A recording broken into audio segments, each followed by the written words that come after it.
Thank you. Hello everyone. I'm Anugraha Viju, first year BSc Nursing student from Bhavani College of Nursing, Eros. Today, I'm here to talk a few words about Alzheimer's disease. Together, let's delve into the world of Alzheimer's disease. Next slide, please.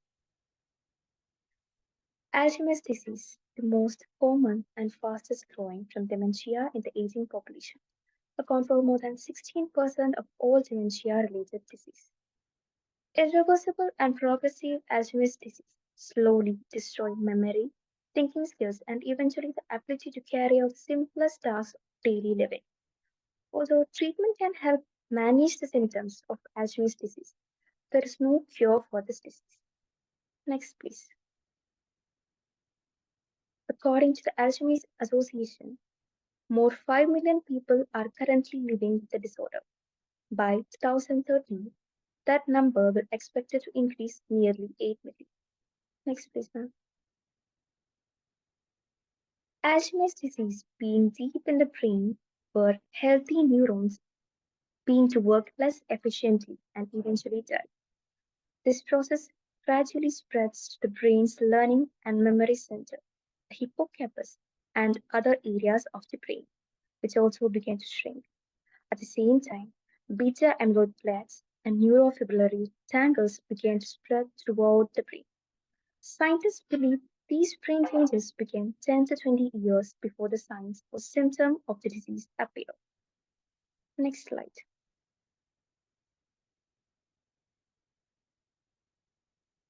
Alzheimer's disease being the deep, ma'am. Next slide, please. How it spreads. Next slide, please. New diagnostic criteria developed by the National Institute on Aging and the Alzheimer's Association in 2010 include three distinct stages of disease. Preclinical Alzheimer's disease, mild cognitive impairment due to Alzheimer's disease, final stage dementia due to Alzheimer's disease. Next slide. The stages are characterized by specific biological states, such as decreased glucose metabolism, the accumulation of beta amyloid plaques, and brain atrophy. These biomarkers can be detected and monitored by blood and cerebrospinal fluid testing and PET and MR imaging. Next slide.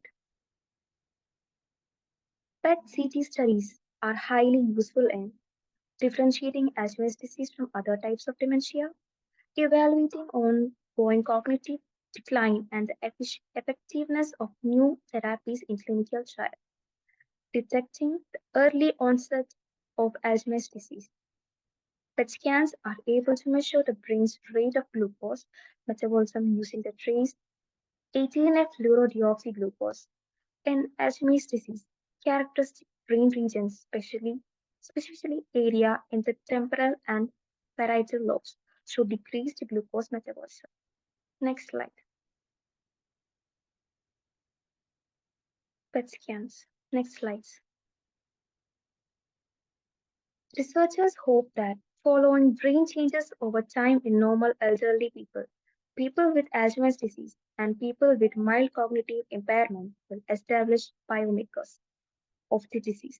PET will play an important role in the effort, imaging the brain as the disease progresses. PET is also emerging as a tool for identifying Alzheimer's pathology in preclinical stage. Next slide. The ability to image the buildup of beta amyloid plaques in a living brain with PET scanning has been a major breakthrough dementia research. PET studies with a radio trace called carbon-11 labeled Pittsburgh compound B has shown that adults with Alzheimer's disease take up more PIB in the brain than do cognitively healthy older people. Next slide. While PIB continues to be used in research institutions throughout the world, other similar PET radio tracers have been approved in the US. These radio tracers have a longer half-life than PIB, which would facilitate PET scanning in more locations through the country. Next slide. These molecular imaging Technology currently used as research tools may soon help physicians to routinely diagnose Alzheimer's disease at its earlier stages, which is critical for providing the best possible care. Identifying individuals who are at high risk of developing Alzheimer's disease and monitor the progress of this disease, assess patient response to drug treatments, contribute to the development of targeted drugs and therapies for dementia and Alzheimer's disease. Next slide. Thank you. I hope I present it very well. Thank you, ma'am. Thank you, everyone. Thank you, Anugraha. It was great. You are confident. You were nervous for nothing.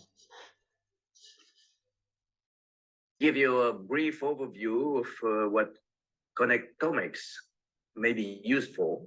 And in this sense, I'm referring to prognostics and diagnostics of brain disorders, which are affecting more than 10% of the population of our planet. Most of the results that I'm going to show you are the consequence of neuroimaging techniques. Just for the sake of an artistic point of view, I presented here a couple of modalities, medical images modalities. And it's very easy, I think, for most of you to guess what it's all about. However, I also indicated by a brief text what's the meaning or what's the modality that is shown in imaging techniques, advances in neuroimaging techniques, like you can see here, functional MRI and diffusion MRI. MRI stands for magnetic resonance imaging, which, in my opinion, is going to be the future in imaging, medical imaging modalities.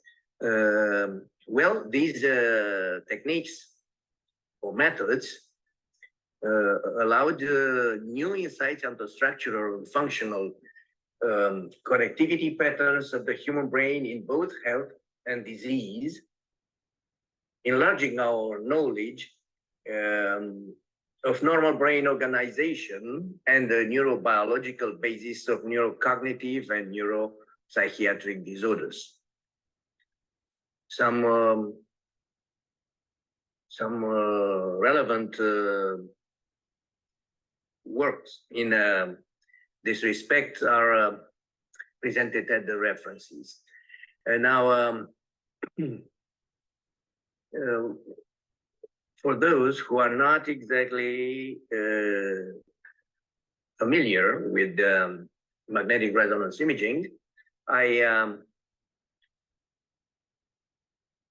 using this slide to show the basic difference, not in terms of background of physics and mathematics behind, but in terms of appearance. As for instance, whatever is black is very likely to be MRI, which basically studies brain anatomy. I'm referring strictly to brain. And on the other hand, functional MRI, which showed up in, much closer to us, to our time, it's color. Color makes the difference. And colors are the consequence of statistical analysis.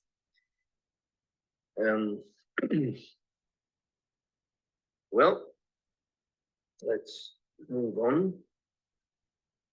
Here is another way of looking at MRI and fMRI in terms of differences.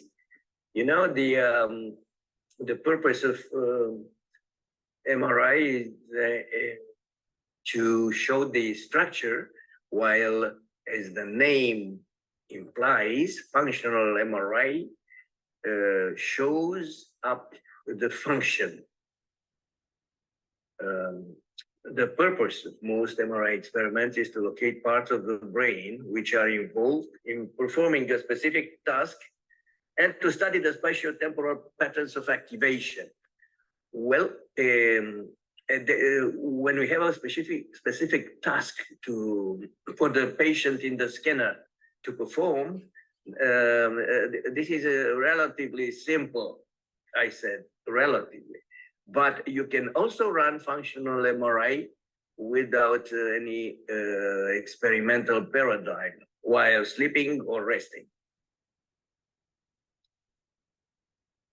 Here is just a brief scheme of the way the signals disclosed by MRI are generated, starting from brain activity and ending up with an increase in T2 star, which modulates the MRI signal intensity. Here is a sort of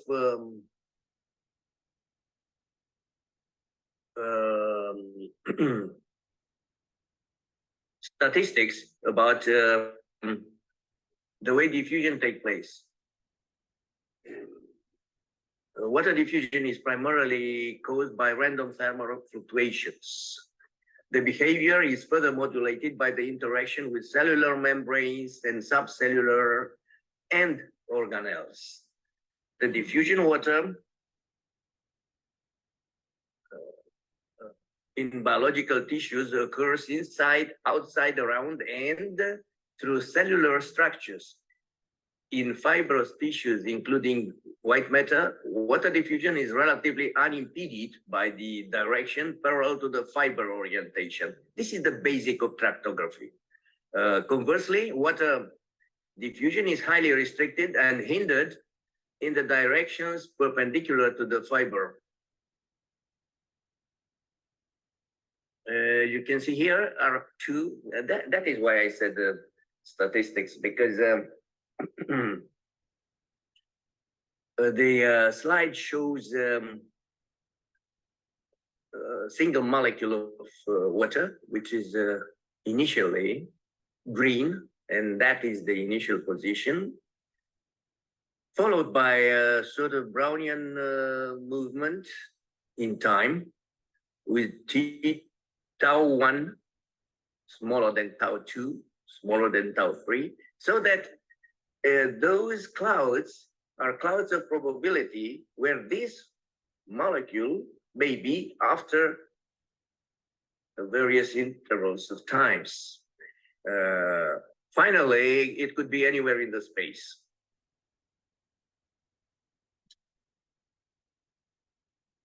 Now, I would like to point out one of the most agreed upon theory about diffusion and about the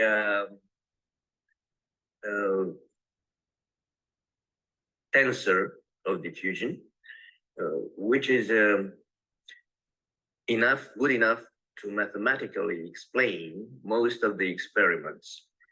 And what you see there, it's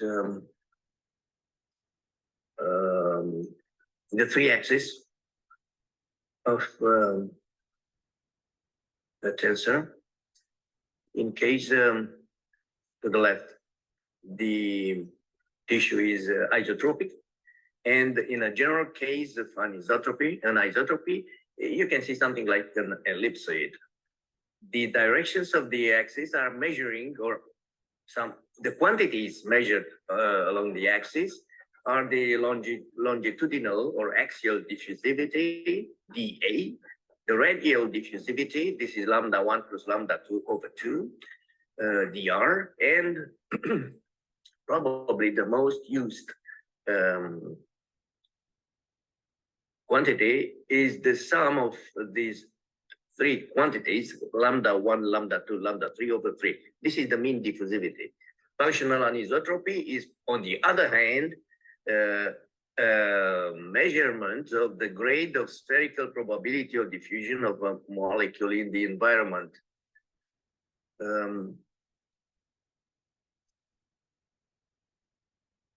Now have a look here at the tensor.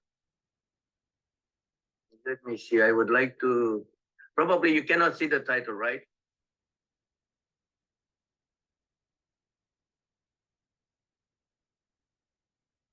I would like to cancel this black ribbon, which is overlapping the title.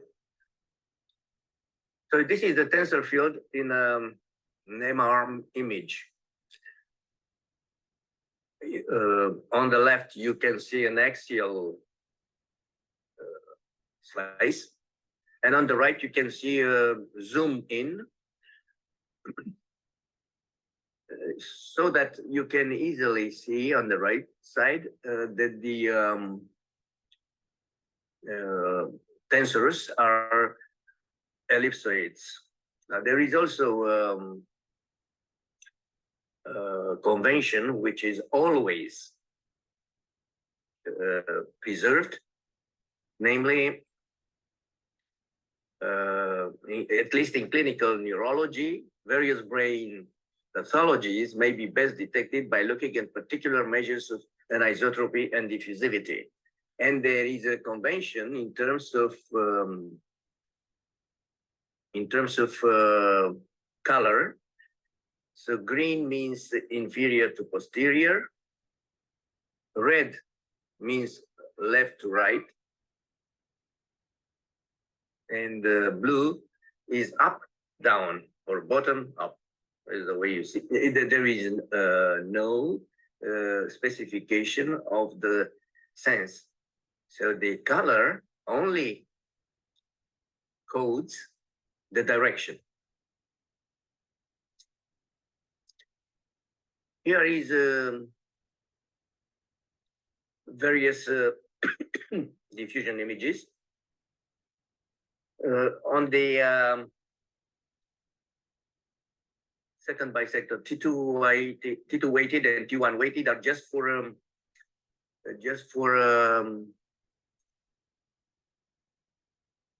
making a comparison with the MRI, pure MRI, while all the others are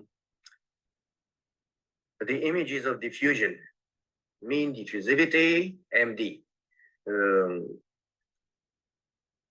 fractional anisotropy, the eigenvector, and the quantities which are the projections of the tensor on the three axes, that is lambda 1, lambda 2, and lambda 3.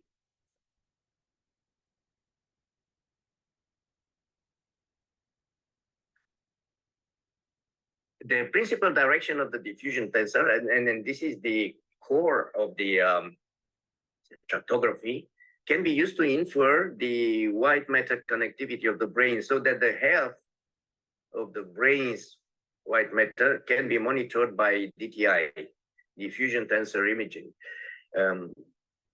It is in a way very natural to admit that the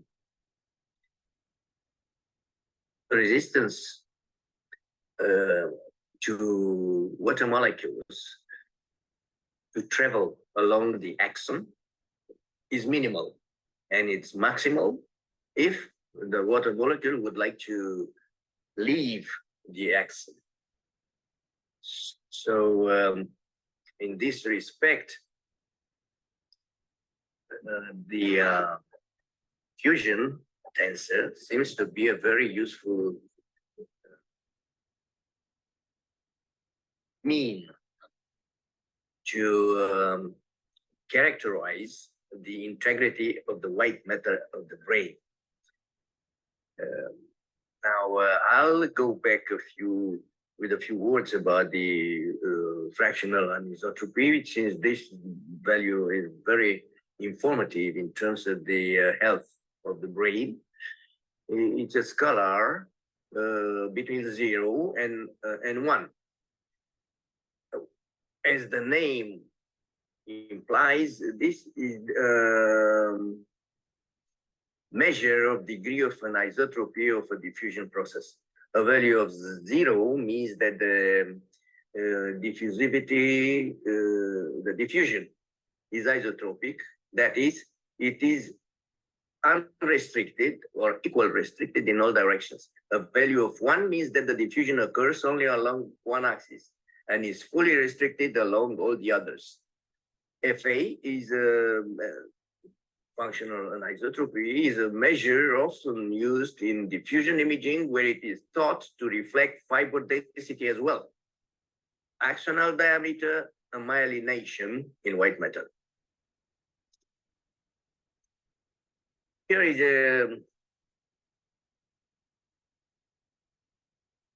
a slide which shows a high resolution DTI scan, which disclose differences between healthy tracts of axon at left and in the lower enlargement, and tracts of injured axons at right in the top.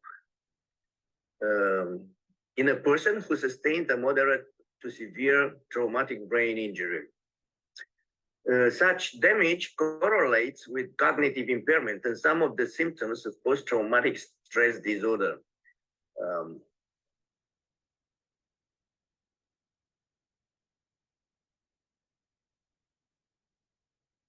As you may see, DTI, that is essentially magnetic resonance imaging, may be used to detect various brain dysfunctions without any sort of, it's a non-invasive experiment or analysis or investigation, whatever you may name it, that has only one, say, drawback. It's quite expensive. But this is a question of time when MRI will be a common tool in clinics. Here is just a simple word about sentence about tractography, which reveals nerve fiber trajectories and maps of brain axonal connectivity. So this makes the difference in the sense that DTI is reflecting the integrity of the axons of the white matter, while MRI is pointing out the health or not of the gray matter. Here are some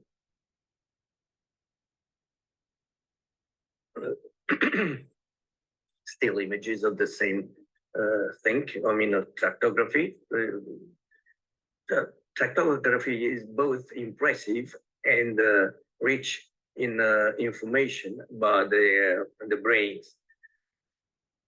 While DTI, as I said, provides new insights into white matter integrity, fiber connectivity, and guides surgical planning and patient prognosis. Combined with fMRI, information about white matter tracts reveals important data about neurocognitive networks that may contribute to better understanding, to give an answer to the question how the brain works. Now, on the other hand, the importance, but connected with what we talked about so far, many development aging and pathologic processes of the CNS influence the microstructural composition and architecture of the affected tissues. The diffusion of water within the tissue will be altered by changes in the tissue microstructures and organization. Consequently, diffusion-weighted MRI methods, including DTI, are potentially powerful probes for characterizing the effects of disease and aging on microstructure of tissues.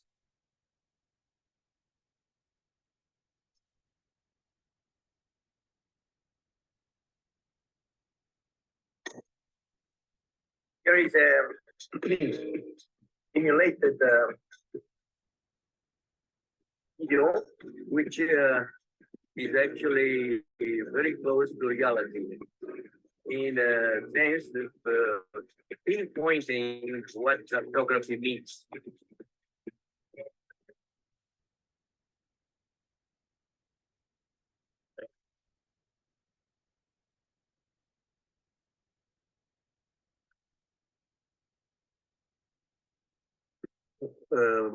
Following the observation that I specified, DTI derived structural connectivity techniques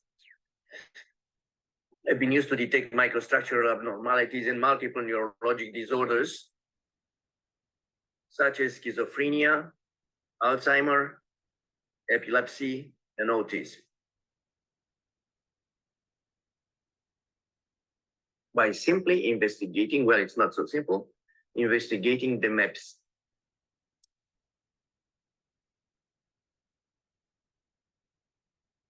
And now it's a problem with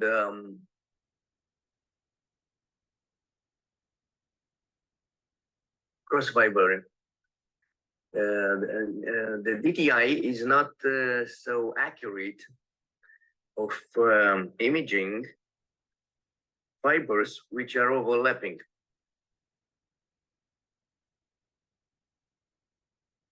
In this respect, or at least this fact pushed ahead the DTI towards a new approach called diffusion spectrum imaging. You see that the density of trajectories, at least in a normal human participant, is very fine. So many trajectories.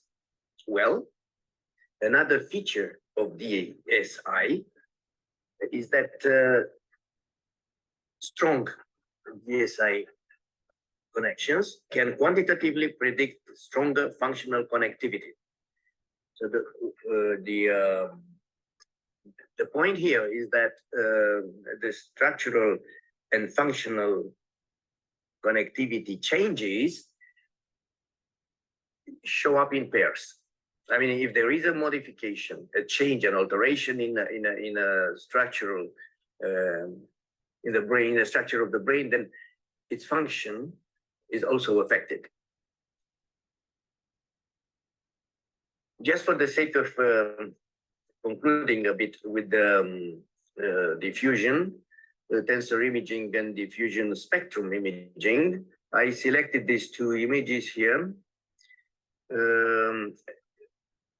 It is true that DSI is much more complex in the sense that you need more magnetic fields of higher intensities, but the density of the trajectories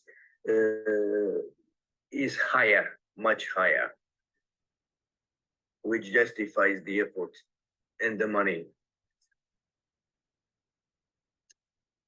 Now we switch to another topic, something like discriminant analysis. Here is just for the sake of explanation, a linear separation between tumors and normal cells.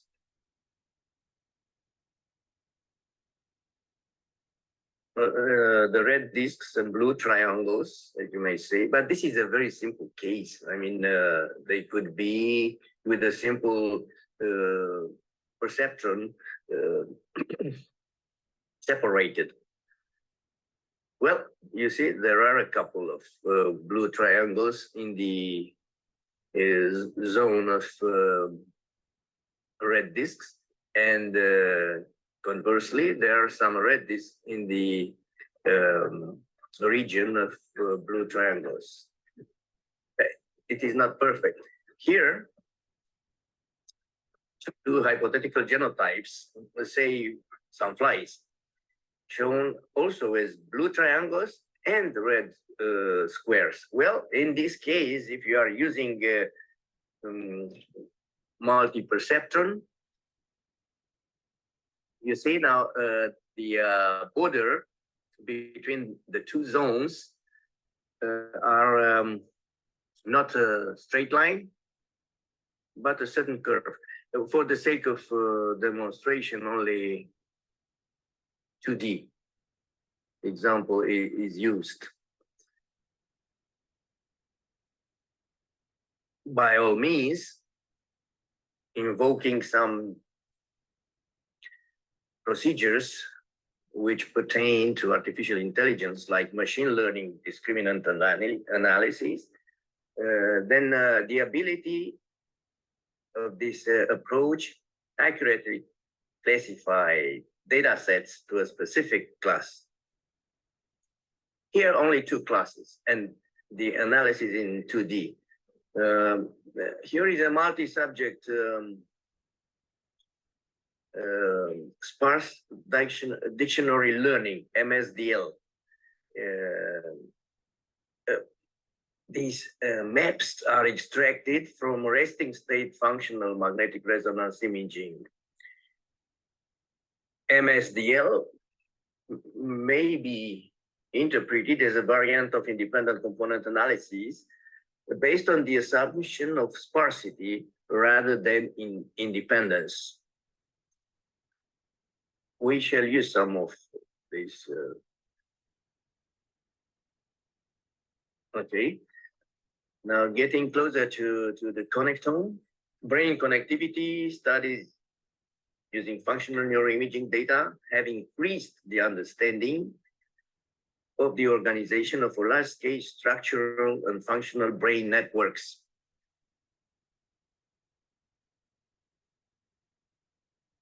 It is true that this sort of analysis is performed at a very low frequency.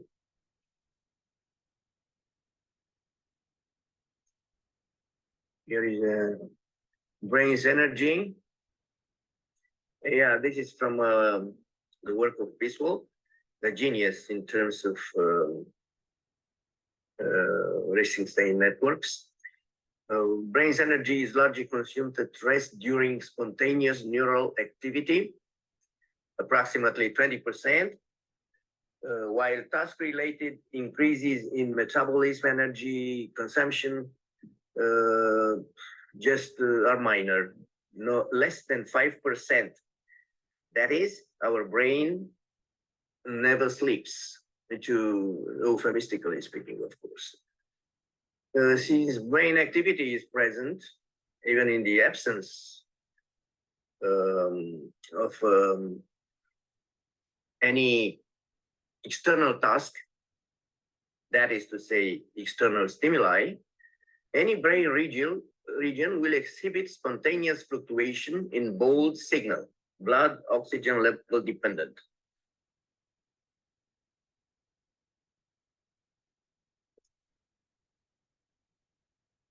MRI techniques now permit the structure and functional connectivity of the brain to be studied in vivo.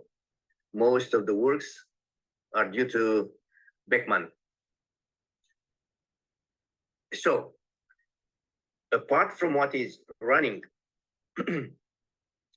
during awakeness, when resting or during sleep, there are also some networks which are in function. And these are called resting state networks, RSN. Here are presented 6 of them. Most of the authors during the last years are using only 6 because at the beginning they were starting with 4. But nowadays, among the output of the human project Human Connectome project, they discovered about 180 and still counting this kind of resting state networks. Now, another thing that I would like to underline is that these resting state networks, which are running both in awakeness and in sleep. There is a network which is even more active during sleep or rest, which is the default mode network.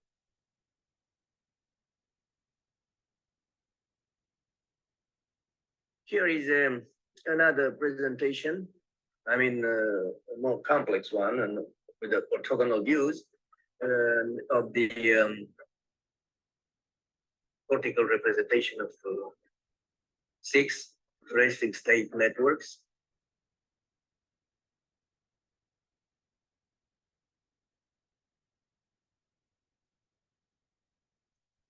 Here is an animated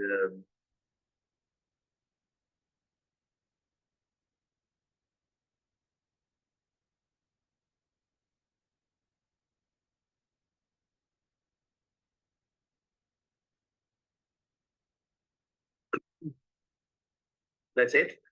Just for the sake of specifying or suggesting what is the volume of resting state networks as compared with the skull. Here is another representation of spatial maps in dementia. As you may see, frontoparietal, executive, language, sensory motor, cerebellothalamocortical, visual, lateral, and medial. There are several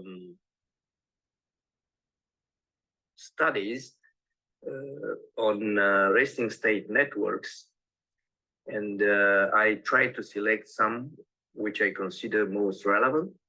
It's the idea is that finally to come out with a sort of atlas in which presenting the maps of brain activity and the connectivity, both functional and structural, to detect about, to perform diagnostics of all, if possible, brain dysfunctions, neurodegenerative diseases, more generally speaking, which can be in this way performed without any sort of invasion, without any surgery or without any contrast agents, and without radioactivity, something which is very important nowadays when the environment in which we try to survive is so polluted. The level of radioactivity is increasing, since the solution to the energy crisis will be, sooner or later, the nuclear energy.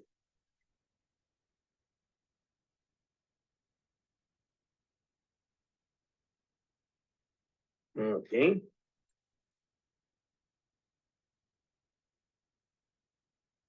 Here, it is used the technique inflation of the brain in such a way as to make easier comparisons among the surfaces of the resting state networks. As you can see here, are 7 resting state. Now,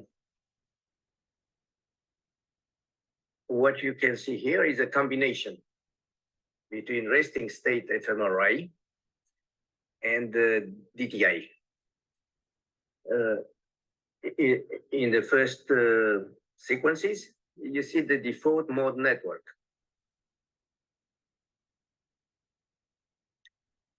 You see, here is the motor network. You have noticed that there is visual, motor, but default mode network is the network which is the most important one on one hand, and we are not exactly understand what is the role or of perfectly understand what is the role of the default mode network. In any case, it seems, reasons are to believe that is deeply involved in cognitive phenomena. Okay, there is much more. Here is a here is a presentation of one hand the axial slices, and on the other hand, the DTI counterpart of what is seen on the left with the resting state fMRI, and on the right, the DTI.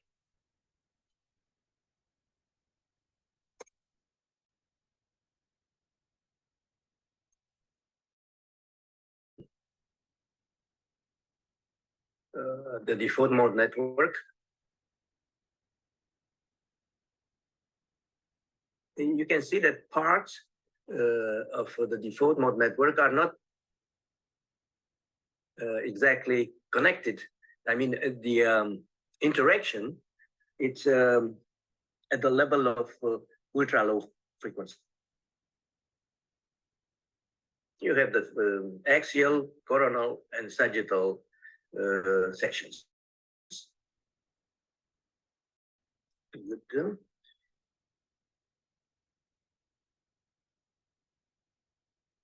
Here we have default mode network and task positive networks.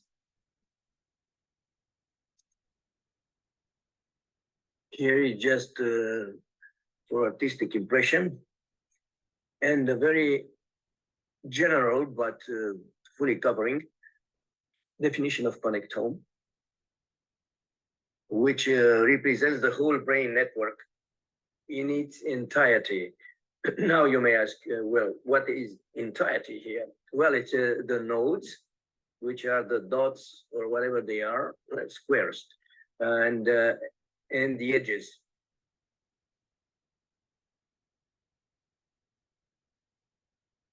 I wanted to make a sort of classification about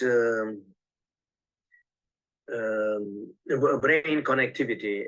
Generally, I mean, basically, I must admit that there is structural connectivity on one hand and functional connectivity on the other hand, and that they are influencing mutually, in the sense that any modification in one type of connections implies or elicits modifications in the other one. So we could accept, so far I couldn't find any contradiction. And on the other hand, these three types of connectivity cover the whole connectivity met in research. On one hand, anatomical or structural connectivity, which represents pattern of structural connections between neurons, neuronal populations, or brain regions. It's elementary. And the first one analyzed. Functional connectivity. This is pattern of statistical dependencies, as for instance, temporal correlations between distinct but often remote neuronal elements. And finally, and the most attractive, the only one which is bidirectional, it's effective connectivity, network of causal effects, combination of functional connectivity and structural model. You can see here the three of them.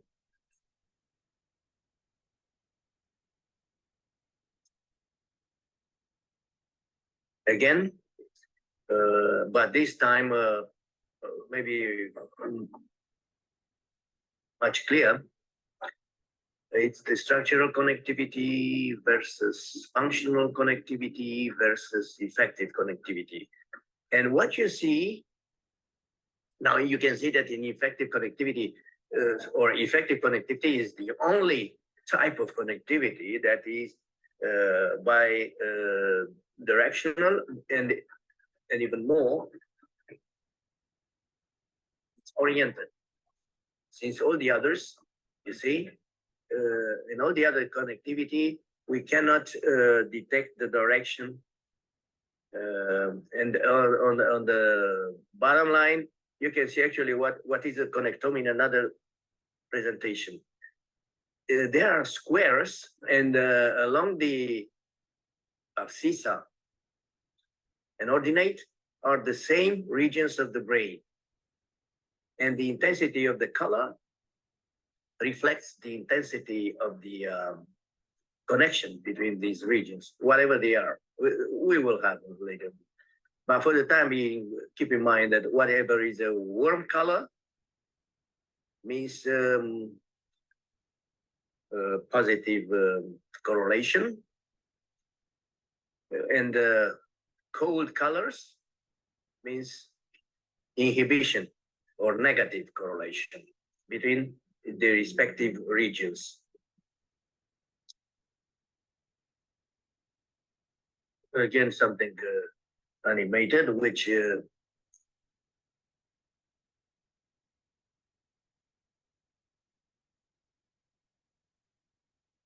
is the 3D reconstruction. I mean, the topic of this slide is the 3D reconstruction of the major long-range fiber fascicles in a dynamic and aesthetic representation. Definitely, this is artwork. But the author strived to reflect the real connectivity.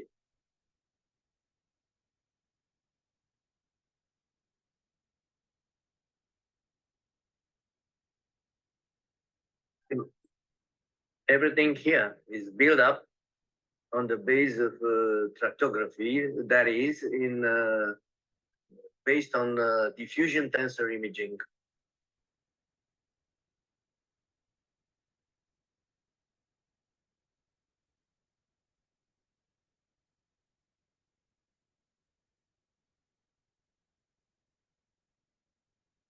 Again, the MSDL comes out with a representation of the connectome. You see, as I said, it's a square in this representation, and actually depicts the correlation between the various regions which are specified along the axes. And the most important ones are specified in the top right corner. So this is particularly useful.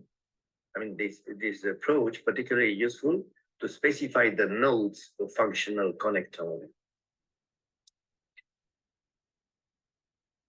Just for the sake of similarity in our world,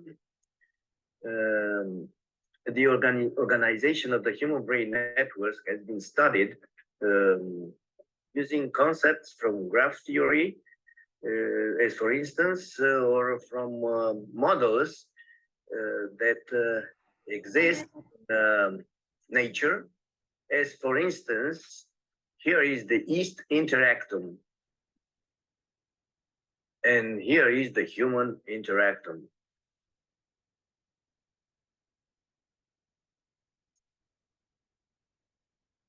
The brain is represented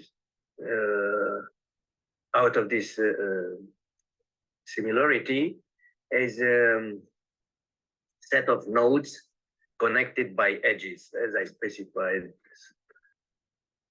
a couple of minutes ago. I do not enter into this, which are a little bit too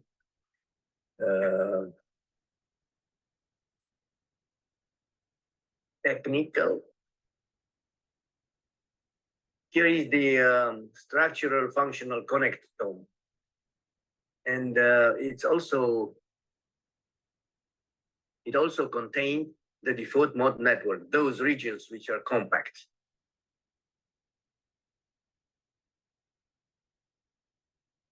Okay. Again, this is artificial. I mean, it's not a real brain.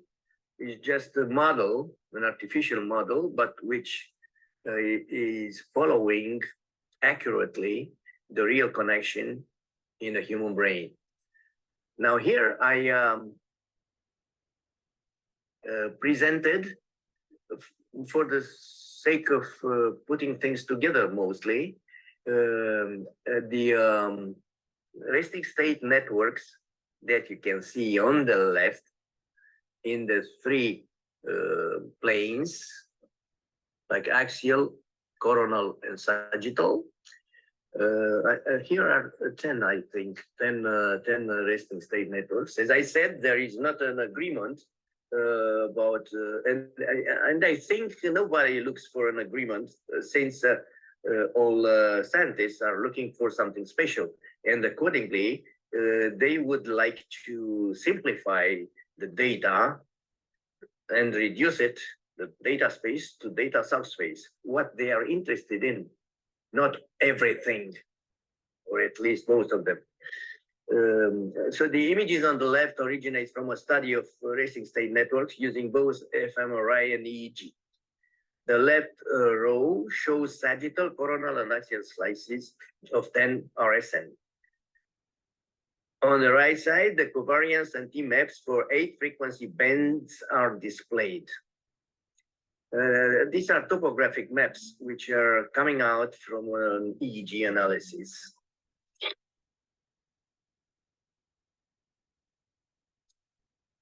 Again, another slide which I use it in this position just to remember something, another aspect of brain analysis that is not agreed upon. And some are pretending to have only 4 rhythms or waves. I think that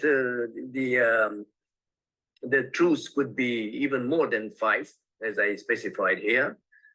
And I resumed to these 5 on the basis of these similarities between among histograms of these waves. Alpha waves, when the subject is not focused on a particular subject. Beta waves, the result of intense mental activity, say students in an exam. Theta waves, which can accompany feelings of emotional stress. Delta, which reflects, are the lowest in frequency, reflects various stages of sleep. Even talking about stages of sleep, there is a huge controversy. Some are considering that actually the sleep is not divided in stages. Of course, the level of sleep is different, but not on a discrete basis, rather a continuous one. Well, some are considering also that mu waves could be divided in another 2 types of waves, but it's not our point of focus. Now, something which I find very attractive is that they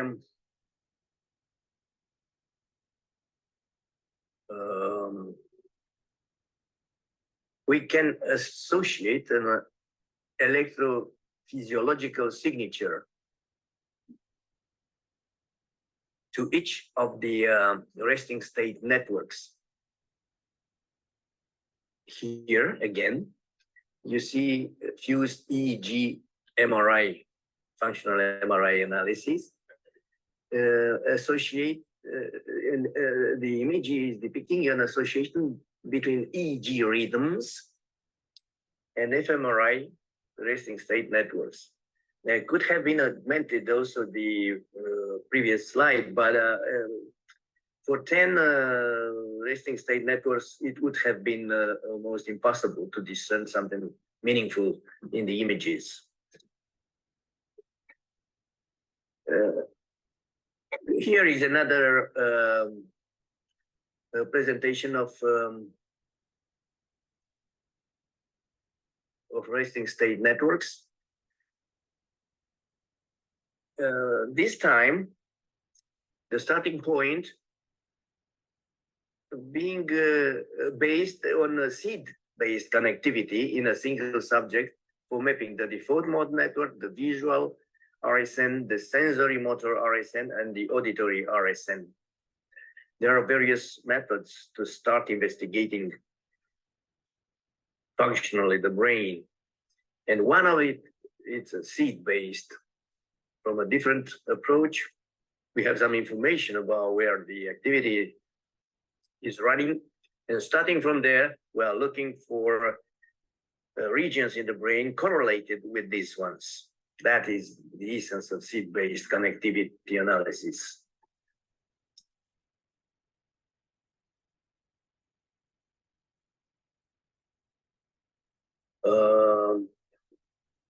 Here is the effective connectivity changing in default mode network. The investigation used the group ICA, independent component analysis, and Bayesian network learning, exploring data from resting state fMRI, effective connectivity, and the subject was not a healthy one, but with amnestic mild cognitive impairment.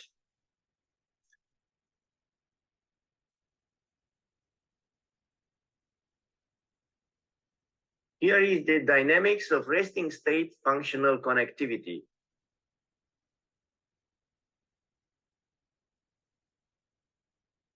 The guy was an expert in video games.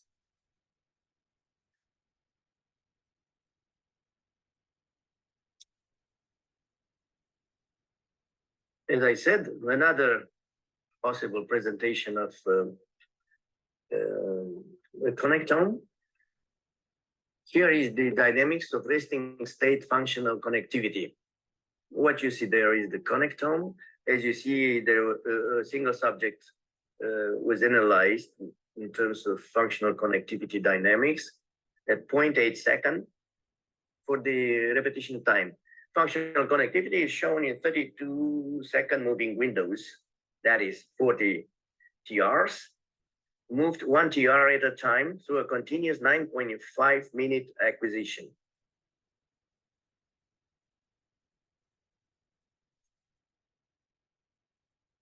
Here is the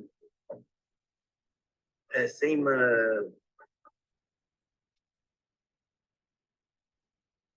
dynamics of resting state functional connectivity, but presented in time. There you have seen in space the correlation. Here you can see, I mean, it's more informative, this slide, in terms of the way things are going on. The changes in functional connectivity along the time.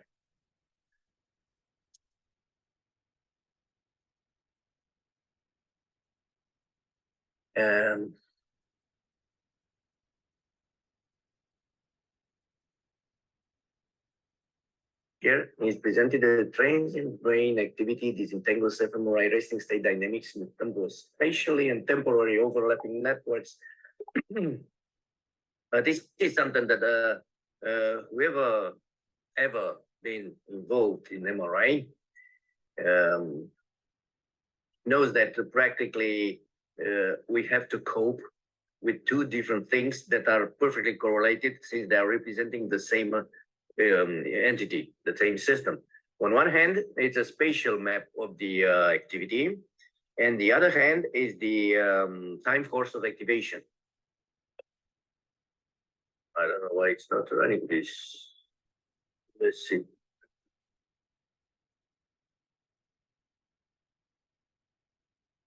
Sorry for this one. It was, in a way, it was similar with the one precedent slide. Here is the resting state functional connectivity in HIV or SIDA. HIV in an elderly human connectome, the altered connectivity with respect to the virus in a floating brain representation is mapped. Non-significant tested connections and nodes are in black. Blue connections represent those where the degree of connectivity between nodes is reduced in HIV as compared to the age-matched controls. The connection strength, defined as the total fiber density for each region, is significantly lower in the presence of the virus. Green spheres. Larger spheres indicate greater effect sizes, lower p-values in terms of statistical analysis. Because here, as far as you see colors, it's statistical. It is the output of a statistical analysis, one way or the other. Here, maybe it's even more interesting. Resting state functional connectivity in Parkinson's disease. Maybe you have noticed, if you are not totally bored by my presentation so far, that HIV has nothing to do with the brain here. But it's just for the sake of power of this approach, which combines resting state fMRI with diffusion tensor imaging, or diffusion magnetic resonance imaging, which means the same. Here is represented striatal functional connectivity, Z maps, mediated or averaged over subjects in the control left and Parkinson right. So what you can see here is the control and the Parkinson disease. Subjects, two different subjects. Well, actually, is the averages of two groups of subjects, one who are healthy and the other ones which are suffering from Parkinson's disease.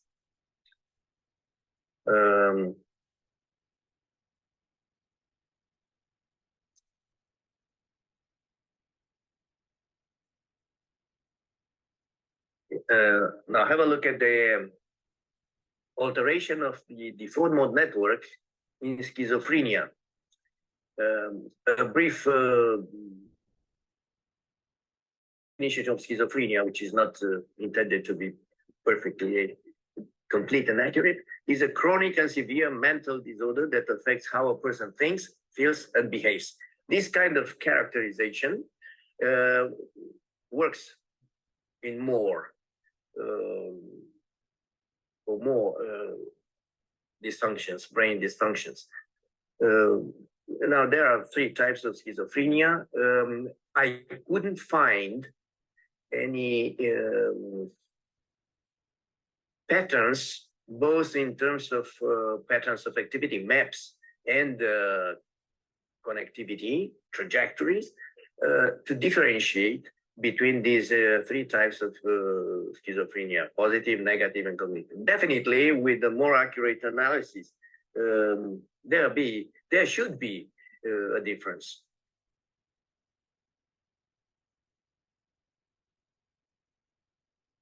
It's also schizophrenia, a little bit more. It's from another paper, which is absolutely genial. The title is Aberrant Default Mode Functional Connectivity in Schizophrenia, and the author is Abigail Garrett and co-workers. It appeared in 2007. Here we have a group of 22 subjects, healthy, and here we have a group of 21 patients in suffering of schizophrenia. Along all my presentations, in any circumstances, I'm using subjects for persons who are healthy, or there is not a clear evidence certified by an MD that they are suffering of any sort of disease. And patients, when we have documented the pathology the subject suffers of. Here is a statistical analysis The amplitude of standard deviation of the default mode decreased for all stimuli during the task, but the amplitude decreased the most for target stimuli and the least for standard targets. It's statistical analysis to these data, since these are more present. Epilepsy seems to be, according to some papers that I recently overviewed, the second in line among the various forms of dementia. Here, you may compare increased default mode activation in healthy comparison subjects versus patients, which are shown in red, and areas with increased default mode activation in patients versus comparison subjects shown in blue. Same paper, the most rich in inferences and information.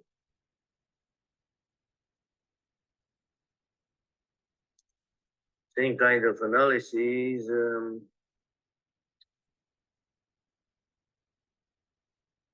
And the sort of conclusion of for schizophrenia, it's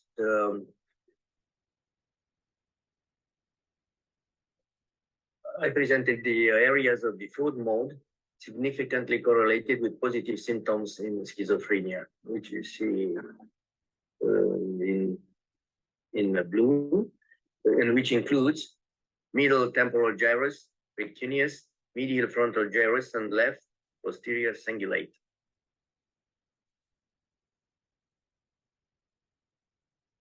Again,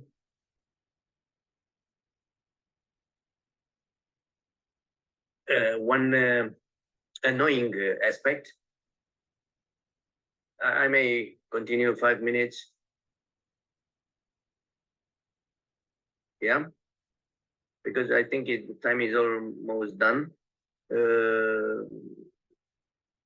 Here is the one thing that may interfere with our results.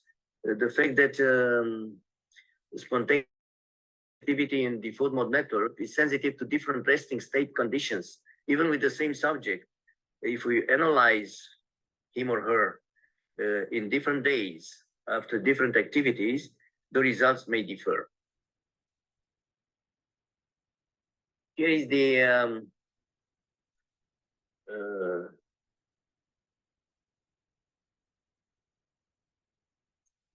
analysis of Alzheimer disease, the quantity of amyloid. The analysis this time, I mean, I have a couple of slides which I'm not, I'm not presenting the results of functional magnetic resonance imaging, but PET. The positron emission tomography is the golden procedure to detect generic cancer because of the using FDG, the fluorodeoxyglucose, because of the higher consumption of energy and definitely metabolic nutrients. I mean, glucose is one of the nutrients that immediately discharges energy, but also it's very effective in detecting any problems in brain functions. And here you can see Alzheimer's disease on the top row and the frontotemporal dementia on the bottom row.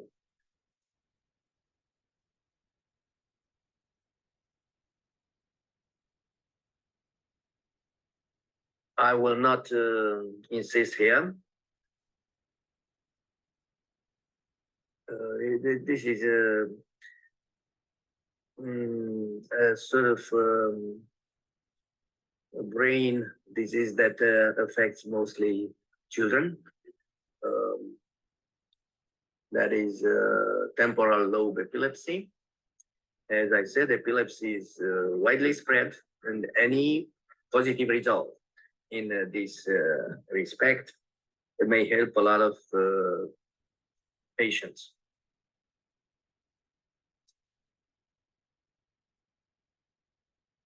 Look again, coming back to fMRI, in the case of patients with epilepsy,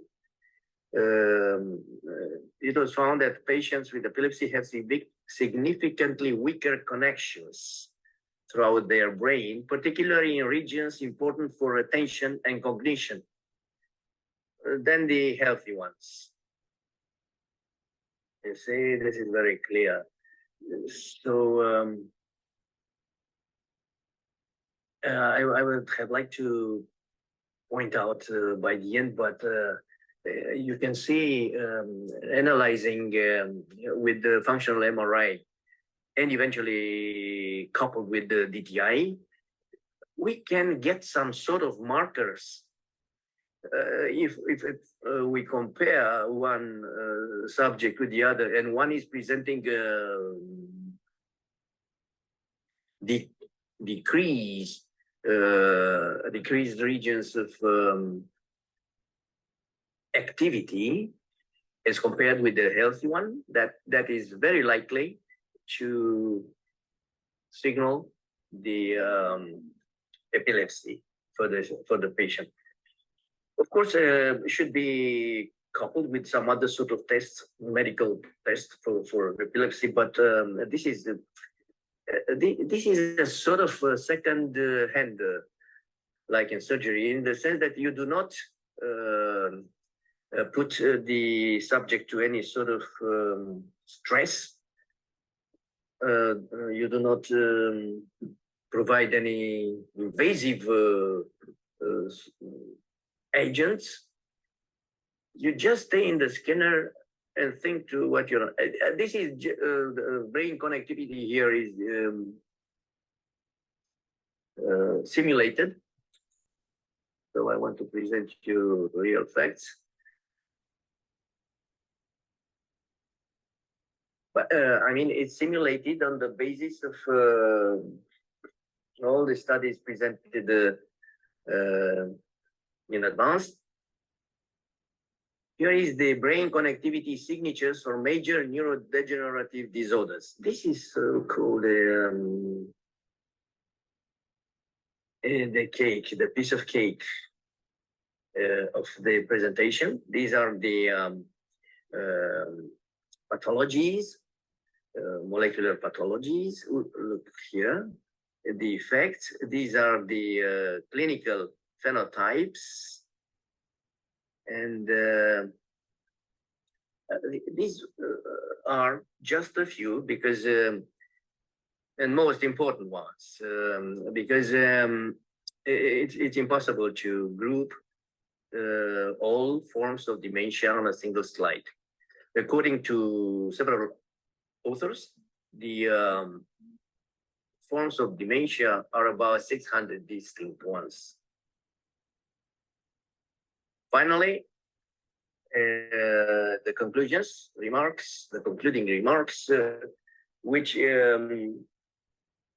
try to put together the main ideas that I hopefully convinced you are working. Namely,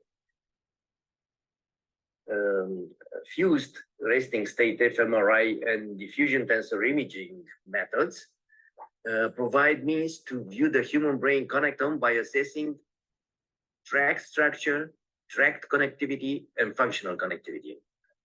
Cortical and white matter damage arising in brain injury can disrupt structural connectivity. As I said, structural connectivity is related with functional connectivity. So that if the injury produces structural connectivity modification, alteration, affects also patterns of functional activity. DTI allows to investigate white matter damage and to assist in understanding pathological changes in structural connectivity, while the reverse is true for the resting state fMRI, which permits assessing large-scale functional connectivity and integrity of neural networks. That is the gray matter. These techniques may foster the development of imaging biomarkers of cognitive and neurobehavioral impairments. I'd like to thank you for all the guys who resisted up to the end. If some questions arise, I would be happy to answer to your questions. Thank you. How were the other presentations? Did you have a good experience? Learn a lot? I hope so. I would like to make tonight a little bit interactive. If you are interested to join me in that, I invite you to use the chat. Is that possible for people to interact with the chat? Yes, there is a Okay. chat section, and there's a comment section in the LinkedIn Live as well. All right. Well, I'm giving you a little bit of opportunity tonight to ask me questions while we're presenting, because I will take a very specific case today and a second case as well, and explain how a particular non-invasive entrainment program actually works to help with brain disorders. And I would like you to think, while we're doing this presentation tonight, a little bit about your particular career focus. If you are working with clients or patients and you're wondering if what I'm talking about could suit them or could help them, or in what ways, perhaps you could pitch a question to me about that. So you need to tell me, what are these cases showing in terms of symptomology? And by this, we mean we look very specifically at certain kinds of symptoms in order to decide whether an entrainment program would be suitable for a particular client or patient. I'm a clinical psychologist, registered once in South Africa many years ago, practicing almost 25 years in the profession, and now soon to be registered on the new healthcare system here in Cyprus, where I come to you from. You can see all my beautiful little Greek-inspired trinkets at the back there. So it's a Greek island just above Africa, and we have here many traditional practices in psychology, but really my work has been quite original, quite unique, because I came across percussion in my life, and I became a musician and became fascinated by how rhythm and music in general, but specifically rhythm, actually affects the brain. And it does so in many fascinating ways. We have documented now incredible archives and images, accounts of how ancient the instrument of the drum really is. In fact, it dates back to even what we call BC, before Christ, but even BE, which is whole time frame before the way that we've been measuring before Christ. As far back as all time, human beings have been using two interacting objects to create a rhythmic sound. And many of you from India know very well how the ragas and the rhythmic tradition of India is very rich and very deep in how it also uses very, very detailed sound to create very, very detailed concentration that a musician, a percussionist, has to experience and has to master the mindset of absolute focus to be able to count through time, right? And now we know that that counting through time is producing a sequence of sounds, which we call the frequency of beats. And we can have up to 8 of those per second in the music compilations that we use. Rhythm is the predominant aspect, and there are 6 to 8 beats per second. I have a slideshow which I'm going to recap a little bit from last time, but talk more about these personal examples. So let me go back to my question for you, if you want to interact, is you will tell me what is the particular case and what symptoms are you seeing? Because depending on how somebody is presenting, we say, in session, we can often gauge whether they are experiencing symptoms very often, very intensely, and for the duration of time. In fact, that's what a proper mental stat will do, is it's assessing how disturbed is this person when they are presenting in your office. What do they really need? And how severe are their symptoms in order to gauge whether you can provide what they need? Because, of course, if somebody's having a specific condition like the one I'm going to deal with today, which is epilepsy, there are normal traditional practices for that in medicine, right? You would go to a neurologist, you would check, what kind of medication is sometimes needed. There are often many people that live long periods of time with a very specific frequency, duration, and intensity of seizures, right? And some of that medication helps to balance and support many people, and some of it doesn't. And in some cases, it's not that advisable to use medicine. Like I have, many examples where I know women, for example, who might have a contrary condition like fibromyalgia, which is again a debatable brain disorder. People are not sure what is it really. Is it autoimmune? Is it brain? And then if they have epilepsy as well, it's not really a great idea to be on heavy epileptic medicine. If you have fibromyalgia and then say you want to fall pregnant, a young woman, what would she be doing, right? She would really be in a tough space if she had to take on all of these kind of chemicals into the body. So in these kind of situations, we would be looking at how intense are the seizures, and that's what I want you to look at when you want to interact with me, if you're going to give me a case that I might comment on, is how often does she have the symptom? So let's say we were measuring just the seizures without anxiety or sleep disturbance or anything else. So how often is she having the seizure? How intense is the seizure?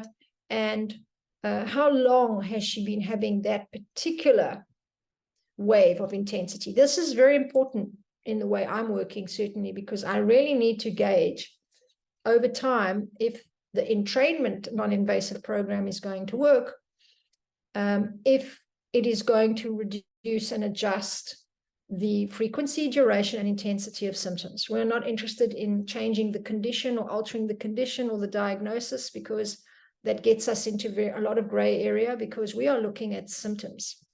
We're looking at reducing severity of symptoms. And in some cases, we can reduce vast amounts, and in other cases, not. So what is entrainment? Can I get a show of hands or just a yes on the comment box if you were in the previous presentation? I shared with people quite an in-depth explanation of what entrainment really is. Could you type in the box yes if you were at that previous event? That would really help me know how much detail to give you in tonight's call. If I see many of you are new here, then I will do a little bit more breakdown, and if not, we can go on to very specific content. So do I have a response? I have one yes. Does that mean only one of you came, or some of you are perhaps not commenting? Let me see. Okay. So if you are thinking about someone and you're wondering, is this something that could work for them? Of course, you're going to be looking at their symptoms. And again, as I said, you would be looking at how often do they have the symptoms. And if you don't know that information, you could just say you don't know that information. And then I would just, again, be giving you an indication of whether entrainment would work for them. So let me go through a quick recap on entrainment. I've alluded to it already. Entrainment is using a very specific type of rhythmic sound. In this case, what we use is researched by the Autistic Association of America, which is where the actual work began. And it was obviously very important to start with a tough sample. We used autism to start off with. My colleague is an ethnomusicologist, not a medical practitioner, and he himself has ADD. He is the founder of this work, but it's based off a lot of different psychoacoustic work, the work of Pythagoras, the work of Tomatis. If you know any of these people I'm mentioning, they have all had some deep study around sound, frequency, vibration, and the frequency of the sound wave and how it affects both consciousness, health, well-being, and general central nervous system functioning. And many have had many different contributions. Many of these people I've discussed around how to work on adjusting the amount of stimuli to then adjust the way the whole body-mind system is responding. Now, we've had many ways of understanding, the importance of music therapy. Through much research, we know that there definitely is ways that we can work with music. And I recently discovered some amazing research that was done with jazz music, which has finally now confirmed that the improvisational state of music, in other words, if you're a musician and you're playing a jazz composition, and jazz is very specific because it has a very high frequency of beats and it's very complex. And there are some incredible movies on Netflix, one called Whiplash, which really goes into the deep percussion training that's required to become a jazz drummer. This research was done on the piano, jazz piano playing, and specifically the time when a jazz musician, piano player decides to improvise, the brain is in its highest level of activity than any other activity we know of.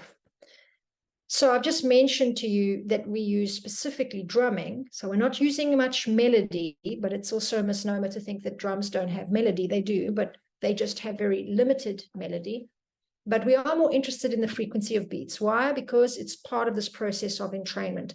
Here you see some ancient drummers. Drums were first in the hands of women. Back when we followed the great goddess culture in Mesopotamia and the kind of Middle East, what we now call Europe, North Africa, and Asia Minor. And it was very clear that they were using these drums to entrain the brain, to clear out and concentrate, align the brain. And this was done before ceremony, during ceremony, and a way of also creating what has been named one of the oldest forms of communion in the world. This is a small step away from the original instrumentation, which were two sticks that would be hit together, the very first instrument. Then we went to drums, and then all the others were developed after that. So just to acknowledge that, entrainment is really when we start to study the way heart rate changes, respiration can change, and of course, sound is affecting also the body in terms of this entrainment. So the frequency of beats is starting to adjust consciousness. And when we study this with the Autistic Association of America on autistic profiles, it's very, very clear that we start to reduce the symptoms of autism. And in some cases, vastly so. In some cases, in ways where normal methods do not have any effect. And this is primarily because the auditory stimuli, we call this driving alpha frequency, alpha brainwaves, the auditory stimuli, the drumming, is starting to drive the brain into a concentrated mind state. It oscillates between the brain over here listening to the sound. It oscillates, the brain itself, in other words, like a pendulum, will knock against the sound. It will get irritated by the sound, will get stimulated by the sound, enough to then bounce away, go off and concentrate on something else, and then come back, listen to the sound again, and then bounce back, but maybe go a little bit less further away. In other words, it won't concentrate too much on the other stimuli yet, because it's still quite intrigued by the sound. And it starts to move into a synchronistic dance when eventually it is synchronizing in union with the sound that it now hears, and it started to entrain. That's what we mean by entrain. It means the brain has started to actually come into harmony with the stimuli, with the auditory stimuli, with the actual drumming sound.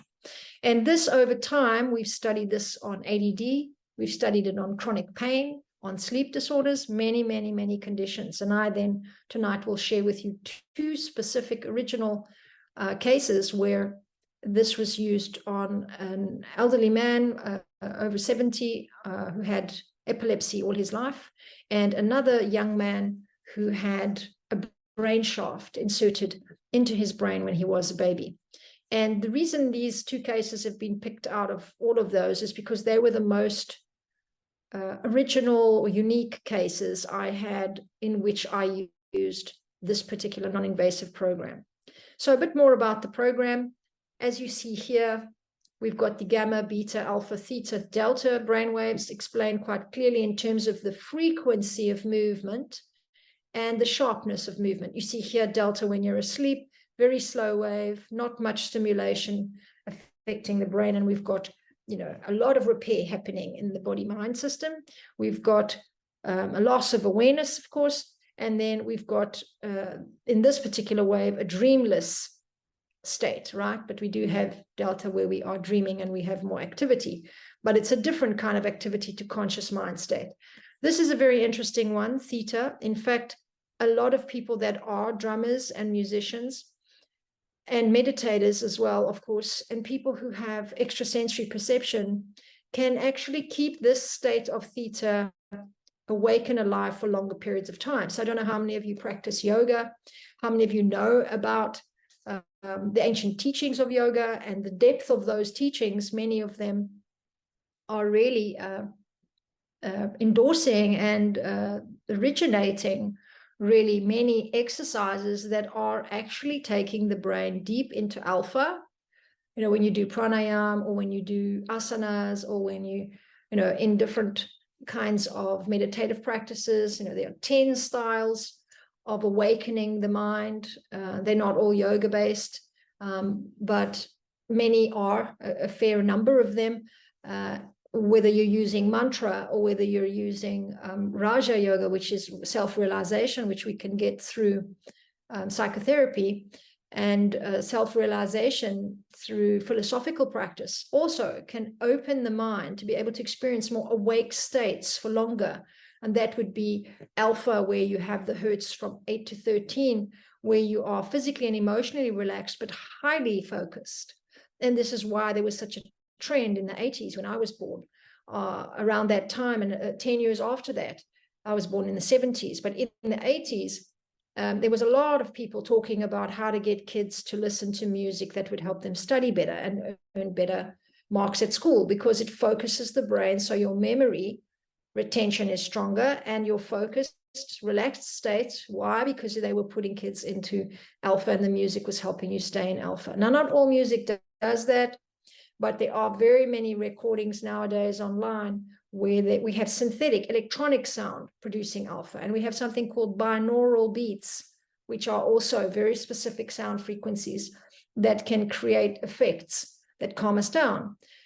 But the program we're using, called REI, Rhythmic Entrainment Intervention, is all about actually customizing the sound every 2 weeks to respond to the behavioral changes we perceive after feedbacks in clients. And this is the one I want to draw your attention to as well. Theta, very amazing state of mind that you have just before you fall asleep, just as you wake up, when you remember someone's birthday, when you finish a painting. I met once a painter who said, just as he was starting to meditate, or when he had stopped meditating, again, the brain will move through alpha, sometimes into theta, and then come into sleep, or it will come out of sleep, move into theta, and then come into alpha, and then fully awake state in beta, planning, thinking, excited, getting the day started. It moves through this theta state. And in those moments, he would actually see the end of his painting, and he would now know what he was going to go and do to finish his painting. Gamma, I mentioned last time, I say it again, are really for the highly focused meditators and monks. They show high levels of gamma, but very few other people do. So entrainment is working very specifically on alpha. It is increasing the amount of alpha as though it were a kind of internal medicine that belongs to us, but we forget to use or cannot use when we are not well, or when we have symptoms that are interrupting our daily function. And that's because when we do have symptoms, the body-mind system is in an aggravated state, and the correct word would be agitated state, which means the central nervous system is pushing the brain waves into beta. And beta is where we are more alert, planning mind, but the problem with it is that it's also where we hang out when we're stressed. So when we have symptomology, it's much harder for us to create enough alpha. I also said last time that many of us are now facing the same crisis, because as we are in the world, many of us are on devices much more than is naturally necessary, and much more than we should be. Uh-oh, I see my typo. That's sad. I have to fix that. So when we see that, we know that we have then, in fact, actually started learning to get our alpha from our tech, from our devices. Because when you are online, when you're watching television, you are going into a relaxed state. Problem with online surfing, the internet, answering messages, being so alert and stimulated technologically online, different to TV, is that you are actually quite active and you are producing a lot of dopamine. When you're watching television, you are much more relaxed, so you're getting subliminal messaging coming in. Both of these methods, though, are not allowing you to create your own alpha or to concentrate in a very healthy way to create your alpha. And it's certainly not training you to create alpha. You start to become dependent on the external device to go into a relaxed state. And that's why we are also addicted to our phones, because more and more we're using devices to calm down. And this is a really big problem. It's obviously increasing the amount of beta brainwave frequency at the end of the day, because you are either dependent on a tech thing to get into alpha. If you're healthy enough, natural enough, practicing different things that sort your mind out enough, you don't have that problem. But if you're not, it's very easy for you to just become fully entrained with tech, right? And then let's see what kind of humans we're going to become. Neurobiological disorders have a difficult time producing and maintaining alpha. So let me now move to my first example, and I will also share with you that the chat has come through for somebody asking a question. So, if you have anything more, please keep adding to that chat. I'm happy to answer as we go along. This time, nice to interact, sometimes nice to just get the information down. We know now that we have confirmed that the body and the brain do not live separately, even though a lot of medical practitioners seem to think that sometimes. When you would go for certain symptoms, they seem to specialize so much in one area, they don't really understand or know or want to care too much about how it all affects the whole. There are very few medical procedures that actually really take account of the entire integrative functioning of a human being. And this is why I'm very much about integrative health. I run conferences on that now, because I think it's imperative that we at least look at how we're dealing with women's bodies in a more integrated way, because women have a very important emotional center, and it's a bigger amygdala in the brain. When women get stressed, the blood rushes to the communication center, which it doesn't do in men. And that means they need to talk about what they're feeling. I'm sure some of the men who maybe get frustrated with that or find it too much will know that very well, that they sometimes look to the men for that interaction and sharing that they simply can't provide, because it doesn't really compute that same way for a guy, right, for a man. And so that's why you'll see women chatting about what's going on. It's healthy for women to be in like-minded spaces. They create more oxytocin. And when we keep separating emotion out of disorders and the emotional residue, we keep minimizing the amount of agitation that's actually in the brain as we are functioning. And this eventually will cause disease. Mind affects matter, right? And mind is not just mental energy, it's emotional energy that's also triggering thinking systems, and thinking systems that are making us feel ill. So you'll see many different ways that that plays out in our health and well-being. And certainly with certain brain disorders, there might not be such a clear link between what are you really feeling and what's really happening. But we do need to get much more clear that we're dealing with an entire nervous system. And it's not just an epileptic seizure that, the person loses awareness. There's an entire nervous system that is getting flooded with chemicals when that seizure is happening. So if we have a way of calming down the nervous system each time that's happening and re-regulating the nervous system, which is what entrainment is doing, we can start to change the profile of epileptic seizures, meaning we can lessen the frequency we can lessen the duration, and we can lessen the intensity. And this is in fact what happened in one of my clients. He was reluctant to come to me because it was quite a new technique that he knew very little about, but his partner was a Qigong teacher and a very good one at that. And she insisted, but we waited a few, I think almost a year, in fact, until he felt ready to give it a try. And we had him on a customized REI program. So we tested 147 prompt questions, which give us an indication of what kind of symptoms does he have. And we tested exactly that: the duration, the frequency, and the intensity of symptoms over time. And we make a point of under-promising and over-delivering, because we really do not know how the program is going to affect any individual case. All that we know is that that particular condition has been researched, yes or no, and can we help this person, yes or no, and how much we'll help them is up to the whole journey. It's up to the whole regulation of the nervous system in response to the stimuli over a 12 CD, so 12 times 2 weeks time frame.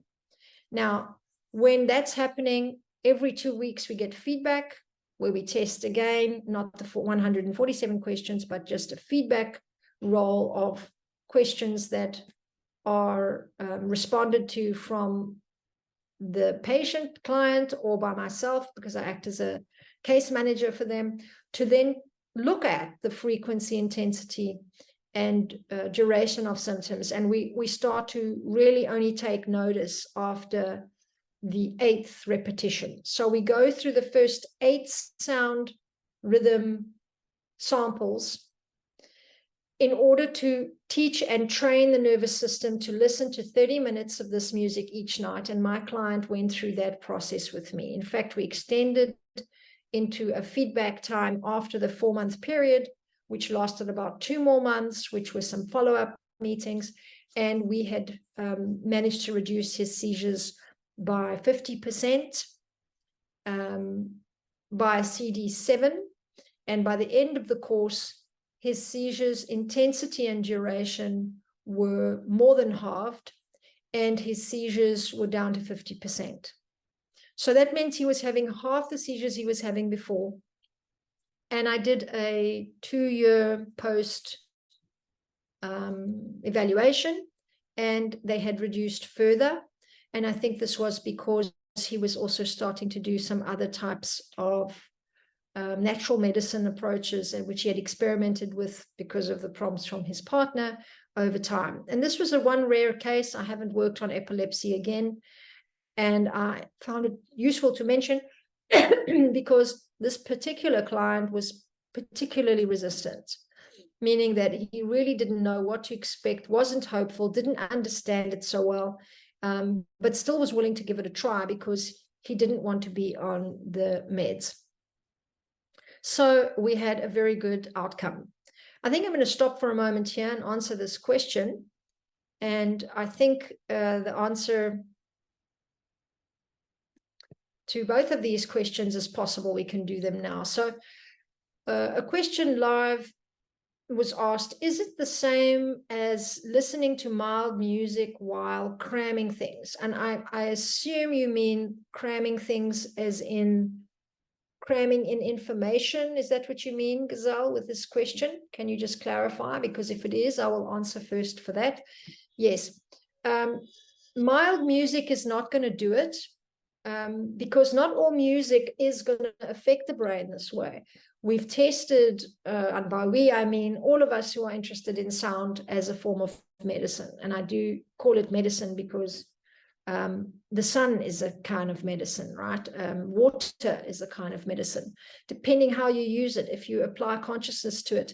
And if you've obviously also regulated a sound, it becomes medicine because it's a vibrational frequency. So you're transmitting a frequency, and it's no longer just a sound. So no, not all sound is medicine. So mild music is not necessarily going to take you into an alpha brainwave state. It could, but it depends on the tempo of the music. It depends on the detail of the sound combination in the music. And what we have tested is music specific to Mozart, which, for example, his compilations and his compositions accelerate, and this is research that I'm referring to now because I can't really speak about other things I don't know much about, but I know it's very well attested to that Mozart's compositions have been played with children in utero. That means a child that's still in the womb of the mother. And it has a reliable, consistent, in a statistically relevant number of cases, ability to accelerate the learning procedure, given that that child is of average IQ to high IQ, ability for that child to learn 3 months faster. So it accelerates cell growth and it accelerates learning by 3 months. Now, how long is it played for? How much is played? How is the mother's health when it's played? How's the baby's health when it's played? Those are details I have no idea about. But this is significant because it means specific composition of sound is actually helping to fast track experiential learning in utero and cell generation as it is afterwards. We've got a second question here. As what wavelength is present in meditation? That's normally alpha, because you're slowing down heart rate, you slow down the thinking pattern of the brain, and that whole adage of the Buddhist teachings about the state of no mind, or the state of the divine mind. I call divine mind different, but the state of no mind is the state where you are no longer thinking thoughts. That's the whole point of emptying the mind. Emptying the mind means to stop witnessing, to stop observing as an active function, but to do this in a kind of background way where you start to equanimously, it is said, which means objectively, neutrally, without responding, without reacting, without the biochemical way of becoming defensive when something triggers your system or your thought. You can just be very relaxed and very equanimous, very objective, observing, witnessing, and not jumping on or jumping to a thought or jumping to react, right? So that state is what we are all aiming for when we meditate, and that is alpha. In very, very practiced meditators, that alpha increases and becomes gamma. And it needs a lot of practice to get there. See, so it moves from alpha 8.13 hertz. You slow the brain down when you come into theta, which is called the state, what I call the state of the divine mind, which is where you are actually perceiving reality differently to normal. And so over here, gamma, you can see, is a totally different level of activity that is not agitated. So it's a kind of paradoxical play because you've got heightened perception in gamma. There's a deep ability to learn and to actually solve problems. You get that quite a lot here too in theta, high emotional processing in theta. Whereas in gamma, you've got, solving tasks, cognitive processing is actually heightened way more than normal. But only monks will get to that state because they've spent so long in alpha, they can begin to control their movement to beta. I've even heard some spiritual teachers say that some gurus no longer run beta at all. And this is where they're paying off their karma stops. I don't know how we fit that together with everything, but it's an interesting thought because they do say that beta and the agitation and the thinking mind is related to lower body energy, lower vibrational frequencies, which come from the lower body.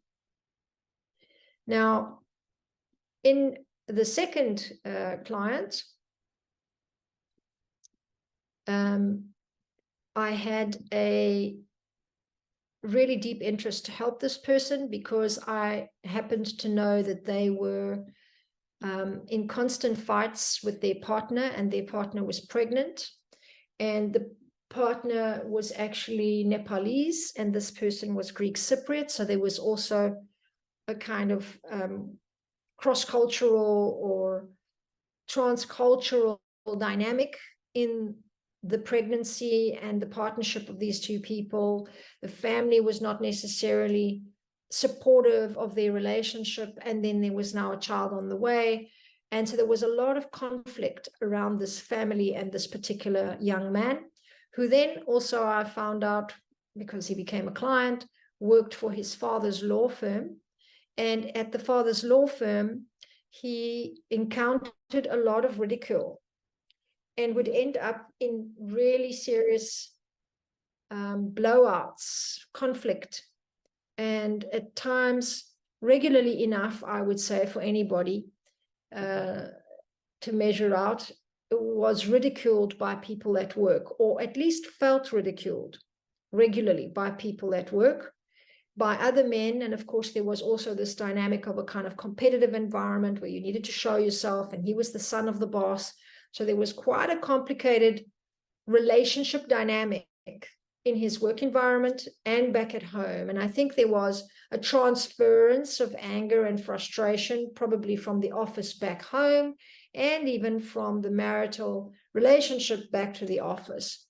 And something about meeting this young man and getting to know him and his symptoms was telling me that there was something else going on. And when I did the mental stat and went deeper into his history, I then discovered that he actually had a mind shaft inserted into the brain as a young baby. And I remember when I studied my internship at a military hospital in South Africa, we were put on very specific rotations, which included medical psychology. And my supervisor was actually Lieutenant Colonel Lorenzo Fourie, who was Afrikaans, Dutch-inspired version of South African culture, in a high-ranking position as the supervisor of the military psychological department, which worked in partner with psychiatry. And we would see some very interesting cases of young men who were sent to service but would end up in psychotic situations or with a psychotic break. And because it was pre the end of apartheid, during apartheid, and then out of apartheid, the political regime of South Africa, we had a very critically thinking training around our position as psychologists, which meant that we had to do very specific evaluations in very specific ways. And we were very well educated about how not to impose Western ideologies of medicine onto traditional and or indigenous people's mental health concerns when they were in a psychotic break. And I mention that because it gave me an amazing opportunity to be extremely respectful of critical thinking when it comes to anything of the medical model or any system of working with any people, because really we need to know what are our own biases when we come into a process.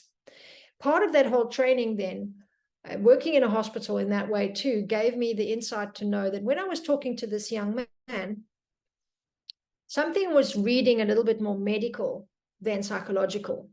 And that's why I did the intake. And when I found out about the brain shaft, I really didn't have any experience in that. I started to investigate for myself, really on an intuitive level, a lot of it, whether this might be a good program for him. And so we put him on this program.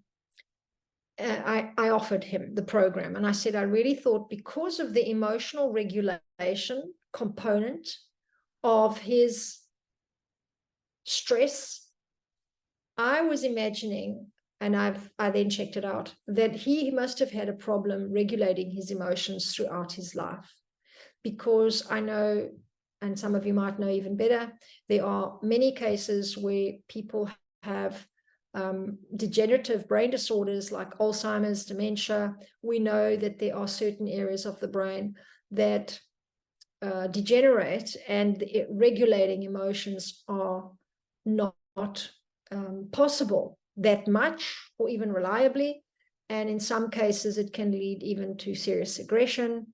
There can be anger outbursts.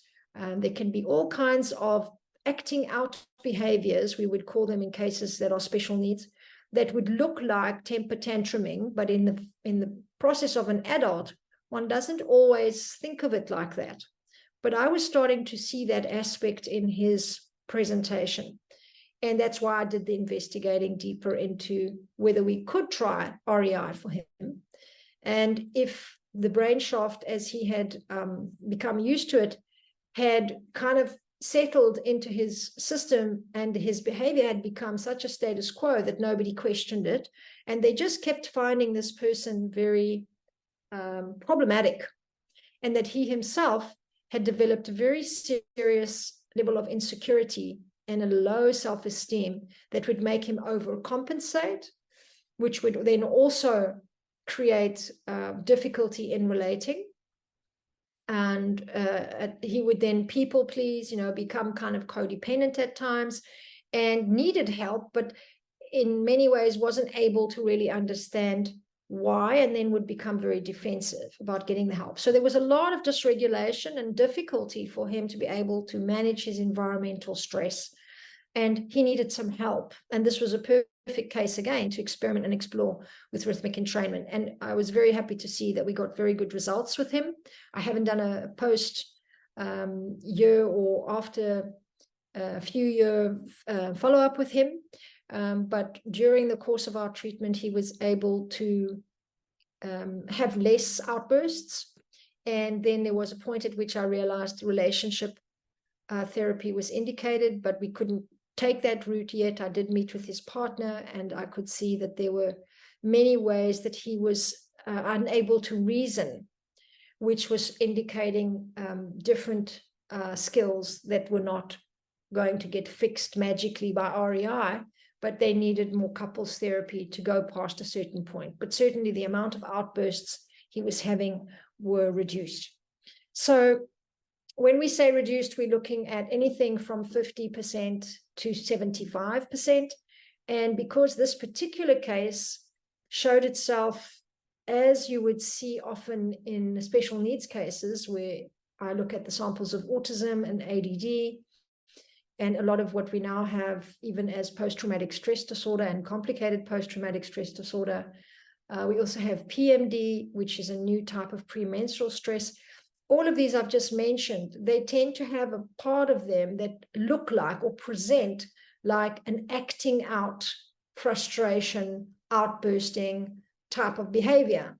And in older people, we know it's hormonally affected. We know it's stress related. We know as clinical psychologists, though, and probably psychiatrists too, that there are precursors, there are stressful events that are actually triggering certain of those outbursts. But then when you start finding medical reason for it, and or there's learning challenges and or brain injuries or brain disorders or conditions that prime that person to not be able to regulate their central nervous system, REI can be a very great tool to help them do that. How much they'll be able to do and for how long after is undocumented, although all of what we do when it's customized, or all of what I've used it for on the customized level, is long-term benefits.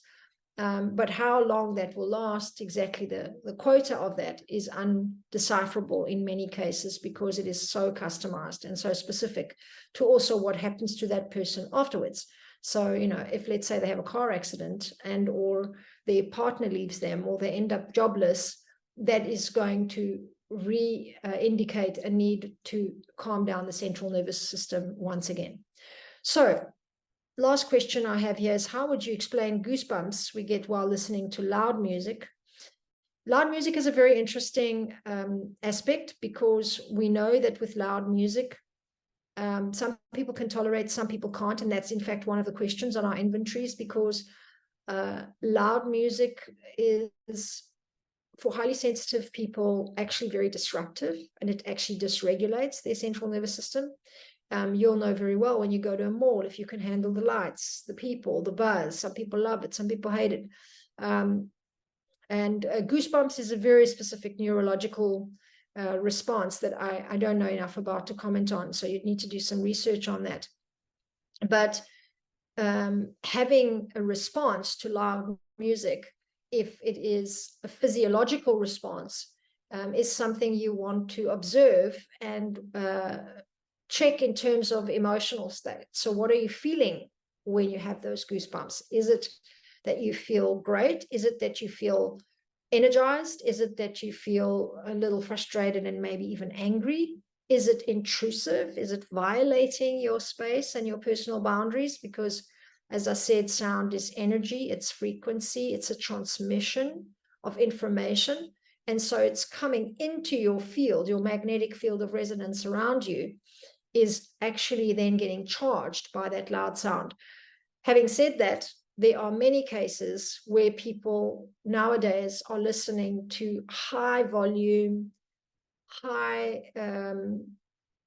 highly, let's say, agitating sound that would, for the most part, for many people would be very agitating, and they enjoy it. And I'm talking now about metal music, right? And I don't know enough about the science behind it to also comment assuredly, but I have a sense that there is a mental response, a kind of interpretation, a perception, an attitude that is responding to that type of sound, and then approves it or disapproves it in the minds of certain people. But then there is also an entrainment process. So if you listen to that music and you expose yourself to it with a positive perception of it, and you then become happy to have it around you, to continue to experience it, you can entrain yourself to enjoy it like you can do with rock music. But some people are just not going to do, they're not going to do that, right? And so for some people, it will just absolutely not work. That entrainment will not happen. So we are all very, very different, which is why any of this work needs a specific customized response. So as we come to the end of my presentation today, I want to give you a chance to ask any more questions you like, or if you want to unmute your mic and ask me something, I'm available. And I do believe I will be seeing you for one or two more of these presentations again, where I will go into other aspects of the work. And if anybody would like to reach out to me, I'll just share with you again the screen here for LinkedIn. I respond to most inquiries, and I have a chance for you to follow me there. I won't be able to connect with you, unfortunately, but please go ahead and connect. And if you're in Dubai next year, or if you live there, I would love to connect with you too, because we are hosting the Dubai Women of Truth Integrative Health Conference, which is giving awards to 25 women in innovative well-being and wellness work, and another 25 awards to women of great vision.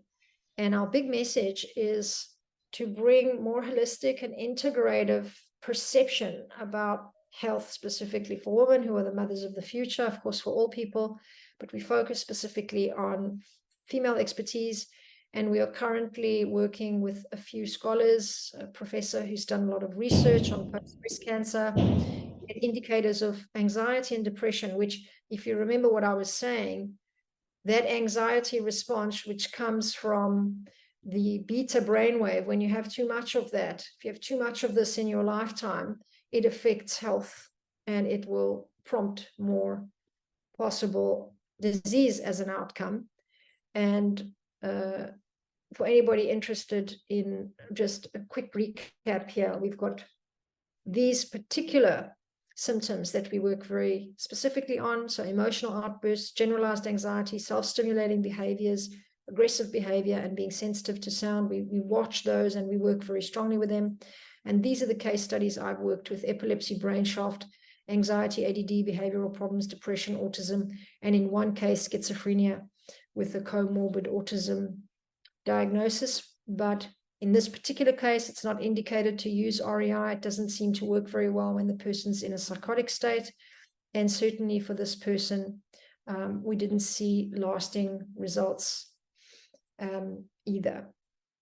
They do need much more specific medication to stabilize, and then possibly the REI could be a reinforcement after that. I'm on YouTube under Aha Intelligence, loads of videos there you can follow. And then there's my website. So over to Gazelle or anybody with a question, and thanks again for having me, and thanks again for your patience. Thank you so much, Helen. Thank you so much for beautifully and insightfully taking the questions. And along with your presentation, you answered the questions also with some examples. Thank you. Thank you so much.